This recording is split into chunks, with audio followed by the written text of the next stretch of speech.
Շատ մարդիկ աբոյ կպցնելու ժամանակ այս հատկոցները աբոյ չեն կպցնում, ներկում են մտածելով, որ աբոյը ավելի շուտ է վնասվում։ Ես միշտ առաջարկում եմ, որ աբոյ կպցնեմ, որովհետև ըստիս ավելի գեղեցիկ է լինում, քան թե երբ որ այս հատվածը ներկվում, աստեմատ անկյունակ են կպցնում, մի խոսքով անկյունի բան է ստացվում։ Եթե պատուհանի տակ ռադիատոր կա, հաստատ պատուհանը չի խրտնի ու երբեք չի վնասվի, էլի խոնավության պահը չի լինի։ Նույնն էլ դռան հատկոցների հատվածն է, որ այս պարագայում այսօր ավելի գեղեցիկ է ըստիս, քան թե ներկես, այդտեղ մի հատ անկյունակ կպցնես,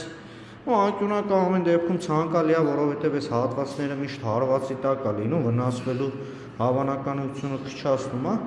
բայց եթե տարբերակ կա, այս մի կտորով պտտել, այս էլ մի կտորով պտտել, արդեն դե առանձին էսի նույն աբոյով չի լինելու, շատ սիրուն է ստացվում։